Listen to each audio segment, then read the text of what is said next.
جائیں گے ادھر کی. اب آئیے زکوٰۃ کہاں نہیں دینا چاہیے. یہ وہ باتیں ہیں جن کو عموماً ہم دے دیتے ہیں, اس لیے رکھ رہا ہوں. تو آپ بولیں گے ہم کہاں نہیں دینا چاہیے, بولے تو پورے دنیا کے اعمال گنانا پڑیں گے. نہیں, وہ لوگ جن کو ہم غلط فہمی میں کہ ہاں ان کو زکوٰۃ دی جا سکتی ہے بول کے دے رہے ہیں, وہ میں لوگ رکھ رہا ہوں, وہ نہیں ہے اس کے اندر. مطلب ایسے کامن لوگ جس کو ہم انڈیا وغیرہ کے اندر یہ سمجھتے ہیں کہ ان کو دیا جا سکتا ہے لیکن وہ نہیں ہے, وہ لسٹ میں تو نہیں دینا چاہیے, وہ میں رکھ رہا ہوں. جو جس کو کہیں گے کامن مسٹیکس جو ہم زکوٰۃ میں کرتے ہیں وہ رکھ رہا ہوں, جو دے رہے کسی کو جو کہ نہیں دینا چاہیے. آئیے وہ کون کون ہے. پہلا, غیر مسلم کو زکوٰۃ نہیں دی جا سکتی. لیکن یہ جتنے میں لوگ رکھ رہا ہوں ان کو صدقات دے سکتے, آپ زکوٰۃ نہیں دے سکتے. سمجھیے اب بات کو, عام نفلی صدقات دے سکتے ہیں لیکن زکوٰۃ نہیں دے سکتے, یہ بات یاد رکھیں. تو غیر مسلم کو زکوٰۃ نہیں دی جا سکتی, یاد رکھیں. ٹھیک ہے, سوائے وہ جو میں رکھ چکا ہوں پہلے. ورنہ عمومی اعتبار سے ہوتا کیا ہے, ہم لوگ زکوٰۃوں کو پہلے تو اجتماعی شکل میں نہیں دیتے. ابھی میرا ٹاپک وہ نہیں ہے, ورنہ میرا عنوان ہے زکوٰۃ کی اہمیت. آپ دیکھیے اس میں اجتماعی زکوٰۃ دینے کے کیا فائدے اور دینا کیسی چاہیے, میں نے پوری تفصیلات رکھی ہیں. چلروں میں ہو جاتی ہے زکوٰۃ, 10 20 کی نوٹوں میں تبدیل ہو جاتی ہے. جو آ رہا بس لے زکوٰۃ ختم ہو گئی. 1 لاکھ زکوٰۃ توڑ کے زکوٰۃ کو برباد کر دیتے. اپنی زکوٰۃ کو ایک طاقت بنائیں, یاد رکھیں, جس سے کمیونٹی کا اپلفمنٹ کیجیے. بہرحال تو بس کوئی بھی آتا دیتے جاتے رہو زکوٰۃ میں اکاؤنٹ. کہیں بھی جمعہ کو جا رہے, ہر جمعہ کو بانٹ کے آ رہے فقیروں کو, حالانکہ مستحق بھی نہیں بیچارے ہو. ٹھیک ہے, تو بہرحال غیر مسلم کو نہیں دی جائیں گی, یاد رکھیں. دوسرا, غنی اور تندرست انسان, مالدار اور تندرست انسان, جس کو ہم زبان میں کہیں گے, اردو زبان میں بہت کامن جملہ ہے ہٹا کٹا. ٹھیک ہے, مطلب بولتے ہیں نا, ارے ہٹا کٹا مانگ رہا. تو ایسے انسان کو جو غنی اور تندرست ہے, اس کو بھی زکوٰۃ نہیں دی جائیں گی. نبی اکرم صلی اللہ علیہ وسلم فرما رکھا, زکوٰۃ کی جو روایت جامع ترمذی کی ہے, زکوٰۃ غنی اور تندرست صحیح سالم آدمی کے لیے حلال نہیں ہے.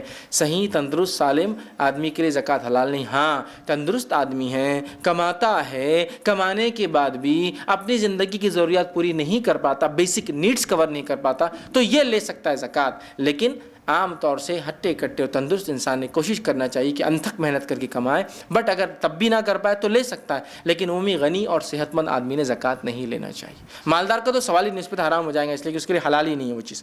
سمجھ رہے بات کو. لیکن صحت مند آدمی کو ہم بولیں گے بھائی کماؤ, محنت کرو, لیکن اگر وہ محنت کر کے بعد بھی نہیں کر پائے تو بہرحال اس کو پھر دیا جا سکتا ہے, یاد رکھیں. ٹھیک ہے. اسی طرح تیسرا, صاحب استطاعت مریض کو زکوٰۃ نہیں دی جا سکتی. مالدار بیمار انسان یا صاحب استطاعت جس کی استطاعت ہے کچھ لینے دینے دوا کی. اس لیے کہ ہمارے پاس ایک سسٹم کیا ہو چکا ہے, میں آپ کو بتاؤں. لوگ جیسے ہی بیمار ہوتے ہیں نا تو بولتے ہیں اب زکوٰۃ شروع کر دو لینا, بہت اچھا موقع ہے. اپنا بینک بیلنس, اپنی زمین جائیداد نہیں بیچتے ہیں, اب زکوٰۃ شروع کر دو, وہ موقع ہے, اور خوب زکوٰۃیں جمع کر رہے ہیں. کیسی عجیب بات ہے. تو ایسا بیمار جو مالدار ہو وہ زکوٰۃ نہیں لے سکتا.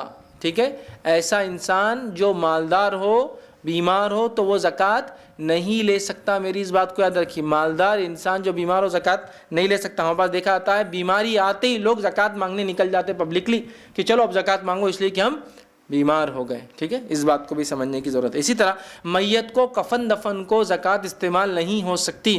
یہ امت مسلمہ کا کام ہے کہ اپنی میت کو اگر وہ لاوارث ہو تو اس کو کفنائے دفنائے, لیکن زکوٰۃ نہ استعمال کرے. عطیات اور چندے اس کے لیے صدقات جمع کیے جا سکتے ہیں, لیکن زکوٰۃ کے مد میں چونکہ اللہ نے اس کو شامل نہیں کیا, یہ شامل نہیں کیا سکتا. بہت ساری جگہ لوگ اس کے لیے بھی زکوٰۃ لیتے ہیں یا زکوٰۃ دیتے ہیں, یہ اس میں نہیں ہے. اسی طرح قرآن کی چھپائی کے لیے زکوٰۃ استعمال نہیں کی جا سکتی, اس لیے کہ قرآن مسلمانوں کے اوپر پڑھنا ہے, یہ فرض ہے, یاد رکھیے. چونکہ یہ کتابیں جو ہمیں بتاتی ہے اس کو خریدیے اپنے مال سے, یاد رکھیے. ہم سب کچھ خریدتے ہیں, کپڑے خرید رہے ہیں, بھاری بھاری ہینڈ سیٹس لے رہے ہیں, اچھے اچھے جوتے گھڑیاں لیتے ہیں, لیکن گاڑیاں لیتے ہیں, لیکن قرآن کے لیے ہم بولتے ہیں کہ فری مل جائے تو اچھا ہے.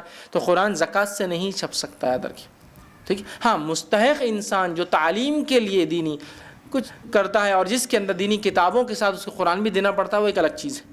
لیکن قرآن کو چھاپ کر آپ یہ نہیں کر سکتے. ہاں, کوئی الگ کتاب قرآن کے ترجمے وغیرہ جو ایسے لوگوں کو آپ بانٹ رہے ہیں جو غیر مسلم ہو, جو اس کو خریدیں گے نہیں, خرید کے نہیں پڑھیں گے, تو ایک الگ شکل ہے, یاد رکھیے. چونکہ وہ کیوں خرید کے پڑھیں گے, اور ہم اگر چھاپیں گے اپنے پیسے مشکل ہو رہی تو زکوٰۃ سے ہو جائے گا, الگ بات ہے. لیکن عمومی اعتبار سے قرآن کی چھپائی وغیرہ اس سے نہیں ہوگی, یاد رکھیے. شیخ بن باز رحمہ اللہ نے یہی فرمایا کہ یہ درست نہیں ہے کہ ہم قرآن کو چھاپ کر جو ہے زکوٰۃ کے پیسوں سے بانٹیں. البتہ دینی علوم کے لیے اگر طلباء کو کوئی زکوٰۃ دی جاتی ہے اور اس سے وہ قرآن بھی خریدتے ہیں اور اپنی کتابیں بھی, تو پھر وہ ایک الگ مسئلہ رہے گا انشاءاللہ. ٹھیک ہے. اسی طرح جو ہے زکوٰۃ جو ہے مسجد کو نہیں دی جا سکتی. کیوں تو وہ 8 میں مسجد کا تذکرہ نہیں تھا، تو مسجد کو زکوٰۃ نہیں دی جا سکتی، نہ اس کی تعمیر میں، نہ اس کی کنسٹرکشن میں، نہ اس کے غالیچوں کے لیے، نہ اس کے فانوس، کسی بھی چیز کے لیے یاد رکھیے زکوٰۃ مسجد میں نہیں لگائی جا سکتی، نہ اس کے طہارت خانوں کے لیے، ٹھیک۔ اسی طرح جو ہے دنیاوی تعلیمی اداروں کو بھی زکوٰۃ نہیں دی جا سکتی۔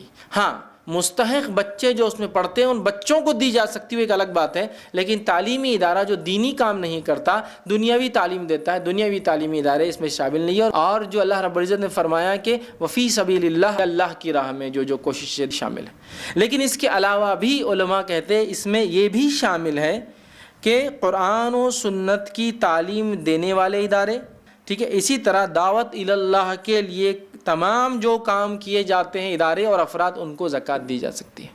تو اس میں کالج اسکول داخل نہیں ہوتے، وہ لوگ زکوٰۃ نہیں لے سکتے ہیں۔ ہاں 100% اگر کسی جگہ صرف مستحق بچے ہی پڑھ رہے آ رہے ہیں، بیچارے اپنی تعلیم کے لیے اخراجات نہیں اٹھا سکتے، تو وہ ایک الگ کیس ہے، لیکن اگر کامن ہے تو وہاں زکوٰۃ نہیں دی جا سکتی اور انہیں لینا بھی نہیں چاہیے۔ اسی طرح شادی میں زکوٰۃ نہیں دی جا سکتی، عموماً ہمارے پاس شادی بیاہ میں زکوٰۃ دیتے ہیں۔ ہاں ایسی شادی میں آپ زکوٰۃ دے سکتے ہیں جہاں نوجوان جس کا نکاح کرنا چاہیے چونکہ وہ برائی سے بچنا بھی چاہتا ہے، لیکن وہ اتنا نہیں کما پاتا کہ اپنی مہر کی رقم جمع کر سکے، تو میں زکوٰۃ کے ذریعے وہ رقم دے سکتا ہوں، یا زکوٰۃ کے ذریعے اس کو تھوڑی بہت مالی مدد کہ جو زندگی میں عام چیزیں کھانے پینے کو لگتی ہے وہ مدد کر کے بھائی چل تو نکاح کر لے، کچھ میں تیری مدد کروں، یہ ایک الگ کیس ہے۔ لیکن ہمارے پاس عموماً لوگ شادیوں کے لیے زکوٰۃ اٹھا کے رکھتے ہیں اور خاندان کی شادیوں میں تحفے تحائف میں زکوٰۃ دیتے ہیں، جوڑے گھوڑے اور رسم رواج، سانچک، ہلدی، مہندی، جہیز اور یہ تمام میں زکوٰۃ دیتے ہیں۔ یہاں زکوٰۃ لاگو ہوتی ہی نہیں ہے، یاد رکھ لیجیے، ٹھیک ہے۔ ایسا مستحق نوجوان جو شادی کرنا چاہتا ہے، اتنا پیسہ نہیں پاتا کہ مہر کے لیے بھی کچھ جمع کر سکے، میں کہتا ہوں میرے بھائی کر لے، میں دیتا ہوں، تو میں اس کو زکوٰۃ دے سکتا ہوں، لیکن یہ شادی کے لیے نہیں ہوئی، اس مسکین کی مدد کے لیے ہوئی، سمجھ رہے ہیں بات کو۔ لیکن وہاں پر شادی کی زکوٰۃ بولتے کیا ہوتی؟ وہ جوڑا گھوڑا، ہلدی مہندی، سانچک، چائے پانی اور کیا کیا پتہ نہیں اس کے لیے لیتے ہیں، بالکل درست اور جائز نہیں۔ یہاں زکوٰۃ نہ جمع کریں نہ اس کام میں دیں۔